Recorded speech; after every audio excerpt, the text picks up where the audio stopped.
Good morning students, this is your maths class. हम लोगों ने कल नया चैप्टर शुरू किया था, जियोमेट्रिक आइडियाज़ के बारे में पढ़ रहे थे हम लोग। ठीक है, और कल मैंने आपको क्या पढ़ाया था? लाइन सेगमेंट के बारे में पढ़ाया था, पॉइंट के बारे में पढ़ाया था, है ना? ये सब पढ़ाया था। चलो आज क्या देखेंगे? हाँ, पैरेलल लाइन के बारे में बताया था। नहीं सॉरी, वो नहीं बताया था। पॉइंट के बारे में बताया था और लाइन सेगमेंट के बारे में बताया था। हाँ ठीक है, चलो आगे हम नया टॉपिक स्टार्ट कर रहे हैं आज, लाइन। मैंने आपको कहा था ना कि कल मैं आपको लाइन के बारे में बताऊंगी और मैं आपको फ़र्क भी बताऊंगी कि लाइन और लाइन सेगमेंट में क्या फ़र्क होता है। ठीक है, तो line segment A be extend beyond A in one direction and beyond be in other direction. मान लो हमारे पास ये दो पॉइंट्स हैं, देखो यहाँ पे ये हमारे पास दो पॉइंट्स हैं ए और बी। ठीक है, हमने इनको जोड़ दिया, क्या बन गई? लाइन सेगमेंट बन गई। अब मान लो मैं ए को इस तरफ से बढ़ा दूं और बी को इस तरफ से बढ़ा दूं, तो ये क्या बन जाएगी? ये एक लाइन बन जाएगी। ठीक है, क्या बन जाएगी? अगर किसी लाइन सेगमेंट को हम दोनों तरफ उल्टी तरफ बढ़ा दें, एक को इस तरफ एक को इस तरफ, तो ये क्या बन जाती है? ये लाइन बन जाती है। तो लाइन सेगमेंट क्या होती है? लाइन सेगमेंट तो होती है छोटी सी, पर लाइन सेगमेंट को अगर हम दोनों तरफ बढ़ा दें और ये बहुत दूर तक जाए, हमें नहीं पता कहाँ तक जा रही है, एंडलेस है, ये खत्म ही नहीं होगी कभी, तो इसे हम एंडलेस चीज़ को हम क्या कहते हैं? लाइन कहते हैं। ठीक है, we can not draw a complete line. तो हम कंप्लीट लाइन को ड्रॉ नहीं कर सकते। इसका क्या मतलब है कि लाइन अंतहीन होती है, मतलब ख़त्म ही नहीं होती है। जैसे कि लाइन सेगमेंट है, हमें पता है ये ए है, ये बी है, ये ए है, ये बी है। हम इसको बढ़ाते जाओ बढ़ाते जाओ बढ़ाते जाओ बढ़ाते जाओ, कितना भी आगे चले जाओ, तो हम एक लाइन को ये नहीं बता सकते कि ये कहाँ पे ख़त्म हो रही है जाके। तो इसलिए हम ऐसे एरो से बनाते हैं कि ये आगे तक जा रही है, ये भी यहाँ से भी आगे तक जा रही है। ठीक है, इसको हम क्या बोलेंगे? लाइन बोलेंगे। ठीक है, अच्छा, लाइन सेगमेंट को हमने कैसे डिनोट किया था? ए बी लिखा था, उसके ऊपर छोटी सी ऐसे लाइन बना दी थी, तो हमने क्या कहा था? ये ए बी क्या है? लाइन सेगमेंट है। अब लाइन को कैसे लिखेंगे? लाइन को लिखने के लिए ऐसे लिखेंगे, जैसे कि अब ये इसको लिखना है हमने, ए बी लाइन है एक। अब इसके ऊपर क्या करेंगे? इधर भी एरो इधर भी एरो, ऐसे करेंगे, क्योंकि ए इस डायरेक्शन में भी जा रही है और बी से इस डायरेक्शन में भी जा रही है, तो लाइन को ऐसे लिखा जाता है। समझ गए? ये देखो यहाँ पे लिखा हुआ मैंने, ये रहा। तो लाइन को लिखा कैसे जाता है? रिटर्न एज ए बी, उसके ऊपर ऐसे दोनों साइड वाली एरो। ठीक है, इसको ये क्या होगी? लाइन होती है।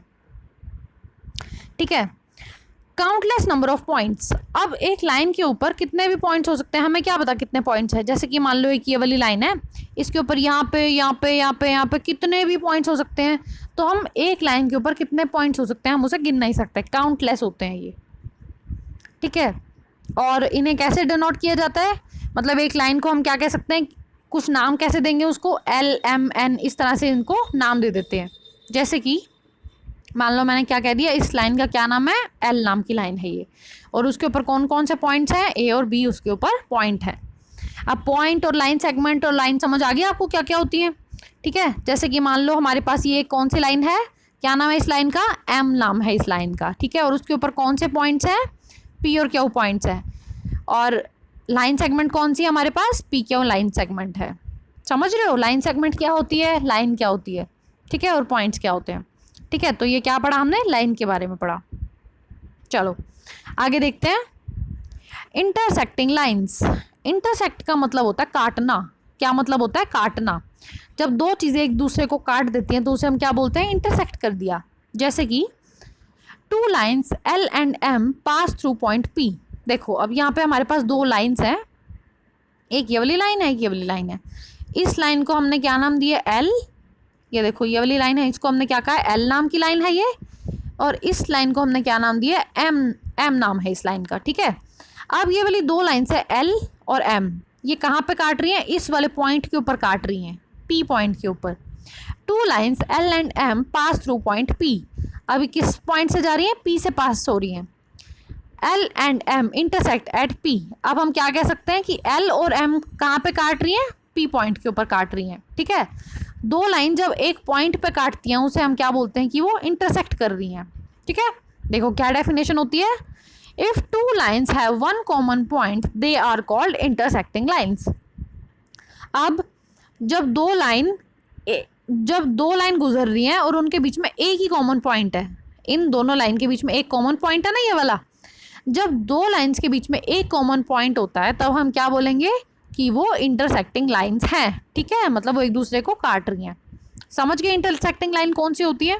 ठीक है, चलो आगे बढ़ते हैं। Parallel lines. अब पैरेलल लाइन कौन सी होती है? देखो मैं आपको ना बिल्कुल आराम से समझा रही हूँ, आपको अच्छे से समझना है कि क्या होती हैं, ठीक है। पैरेलल लाइंस क्या होती हैं? Line segment which will not meet. अब देखो कुछ लाइन ऐसी होती हैं कि हम उनको जितना भी दूर तक ले जाएं वो कभी मिलेंगी ही नहीं। जैसे कि मान लो इंटरसेक्टिंग लाइन क्या होती थी, मान लो ऐसे ऐसे थी, अब ये तो मिल रही है ना एक दूसरे से, यहाँ पे इस वाले पॉइंट के ऊपर मिल गई ये दोनों, तो ये यहाँ से आ रही थी, ये यहाँ से आ रही थी, ऐसे ऐसे आ रही थी ये दोनों, अब ये यहाँ पे गई, ये यहाँ पे गई, तो ये यहाँ पे मिल गई तभी तो उनके बीच में कॉमन पॉइंट आया। पर कुछ लाइन ऐसी होती हैं जो कभी मिलेंगी नहीं, कितना दूर तक चले जाओ, ठीक है। मान लो आपके पास एक बॉक्स है, ABCD इनका नाम है, ठीक है। अब ये वाले लाइन सेगमेंट देखो इनकी, ये वाली लाइन देखो, A और D लाइन को देखो, B और C लाइन को देखो।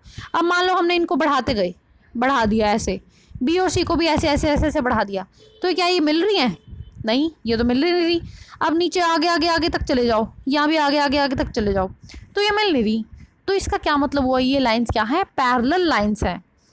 AD and BC are parallel lines. तो AD और BC ये क्या है? ये पैरेलल लाइंस है। जो लाइंस कभी मिलती नहीं है आपस में वो लाइन क्या होती है? पैरेलल लाइंस होती हैं। आपको इनके नाम याद रखने हैं, ठीक है। कौन सी लाइन होती है? वो पैरेलल लाइंस होती हैं, ठीक है। Also AB and DC are parallel lines. अब इसी बॉक्स के अंदर देखो, AB देखो और DC भी देखो। अब AB को भी बढ़ा दो, DC को भी बढ़ा दो, बढ़ा दो, आगे तक जाते जाओ। तो ये दोनों ऐसी लाइंस हैं जो कभी मिलेंगी ही नहीं, एक दूसरे से कोई कॉमन पॉइंट नहीं होगा इनका, ठीक है। सीधी सीधी बनाओगे ना आप तो आपको दिखेगा कि इनके बीच में कोई कॉमन पॉइंट नहीं है, ये आपस में कभी काटेंगी ही नहीं, मिलेंगी ही नहीं। तो ये कौन सी लाइंस हो गई? ये पैरेलल लाइंस हो गई, ठीक है। अच्छा, पैरेलल लाइन के एग्जांपल देती हूँ आपको कौन से हो सकते हैं। जैसे देखो ये मेरी नोटबुक है, इसमें देखो ये वाली लाइंस बनी हुई हैं, ये देखो, इनको आप कितना भी दूर तक बढ़ा दो, क्या ये कभी मिलेंगी? नहीं मिलेंगी ना। देखो ये बिल्कुल सीधी जा रही हैं, ये नोटबुक की जो लाइंस हैं देखो सीधी जा रही है ना, तो ये क्या है? ये पैरेलल लाइंस हैं। समझ गए आप कौन सी होती है पैरेलल लाइन? देखो ये नोटबुक की ये दो लाइन पैरेलल हैं, देखो ये दो पैरेलल लाइन है, ये दो पैरेलल लाइन है, ठीक है। तो ये जो लाइंस कभी नहीं मिलती उन्हें हम क्या बोलते हैं? पैरेलल लाइंस होती हैं, ठीक है। Opposite edges of ruler. Ruler मान लो आपके पास एक स्केल है, आपकी जो ये वाली साइड्स हैं, जो रूलर की स्केल की साइड्स हैं, ये भी क्या है? पैरेलल लाइंस हैं। क्योंकि मान लो इस साइड भी हमने लाइन खींच दी, इस साइड भी लाइन खींच दी, तो ये क्या कभी मिलेंगी? नहीं मिलेंगी। तो ये भी क्या हो गई? पैरेलल लाइंस हो गई, ठीक है। चलो डेफिनेशन देखो इसकी क्या होती है। If two lines L1 and L2, मान लो कोई दो लाइन है, उनका नाम है, एक लाइन का नाम है L1, एक लाइन का नाम है L2, are parallel, we write L1 parallel L2। अब इनको कैसे लिखा जाता है? अब सारी चीज़ों को लिखने का तो तरीका होता है, तो हम कैसे लिखेंगे? मान लो दो लाइन्स हैं, एक ये, इसका नाम है L1, इसका नाम है L2, ये दोनों पैरेलल हैं, तो इसको हम कैसे लिखेंगे? L1 L2, दोनों के बीच में क्या करेंगे? जैसे दो डंडे लगा देंगे सीधे सीधे। इसका क्या मतलब हुआ कि L1 और L2 आपस में पैरेलल हैं, ठीक है। देखो मैंने ये लगाया ना, छोटे छोटे दो डंडे लगाए हैं, इनके बीच में भी दो डंडे लगाए हैं। इसका क्या मतलब हुआ? AD और BC पैरेलल हैं, L1 और L2 पैरेलल हैं। समझ गए पैरेलल लाइन कौन सी होती है, ठीक है। चलो एक छोटी सी चीज़ और देखो, रे क्या होती है? रे तो आपको पता ही है, जैसे सनरेज होती है, हम बोलते हैं ना सनरेज हैं, तो रे क्या होती है? A ray is a portion of a line. It starts at one point and goes endlessly in a direction. जैसे कि मान लो टॉर्च है आपके पास, अब वो टॉर्च में यहाँ से शुरू हो रही है और आगे तक जाती जाती है, हमें ऐसे दूर दूर तक जाती जाती है, एक लाइन बनती है, बहुत सारी लाइंस बनती है और ऐसे दूर दूर तक चली जाती हैं, तो ये क्या होती हैं? रेज होती हैं। मान लो धूप है, सन है, हम छोटा सा सन का डायग्राम बनाते हैं ना, जब बच्चे होते थे हम डायग्राम बनाते थे, ऐसे ऐसे सन का डायग्राम बनाते थे ना, तो इस सन में से क्या निकल रही है? रेज निकल रही है। एक स्टार्टिंग पॉइंट होता है और ख़त्म नहीं होती है, आगे तक जाती जाती हैं, ठीक है। तो ये क्या होती हैं? रे होती हैं। अब इनको कैसे लिखते हैं?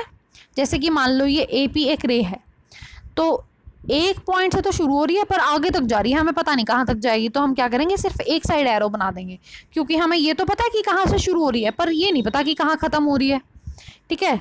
तो हम इसे कैसे लिखेंगे? देखो AP को कैसे लिखा जाएगा कि हमें पता है A से तो शुरू हो रही है, तो ए और पी से ऐसे आगे एक एरो बना देंगे, एक साइड एरो बना देंगे। इसका क्या मतलब हुआ कि एक पॉइंट से शुरू होके आगे एंडलेस आगे तक जा रही है, हमें नहीं पता कहाँ तक जा रही है वो। ठीक है, तो ये ए पी क्या हो गई, एक रे होगी, इसको ऐसे लिखा जाएगा। ठीक है, तो चलो अब इनको अच्छे से पढ़ना है आप लोगों ने, जो भी आज मैंने पढ़ाया। लाइन क्या होती है, इंटरसेक्टिंग लाइंस क्या होती हैं, पैरेलल लाइन क्या होती है, रे क्या होती है, ये सारी चीज़ें आप लोगों ने नोट डाउन भी कर लेना अपनी पीएनबी में, और इनको अच्छे से समझना भी सही, क्योंकि आगे जो हम अब चैप्टर करेंगे वो इन्हीं पे बेस्ड होंगे। ठीक है, जो आगे सारे हम क्वेश्चन करेंगे ना एक्सरसाइज के, वो इन्हीं पे बेस्ड होंगे। ठीक है, तो इनको अच्छे से करो, लर्न, समझो कि क्या होती हैं ये। ठीक है, बाकी फिर नेक्स्ट क्लास में करेंगे हम। Thank you.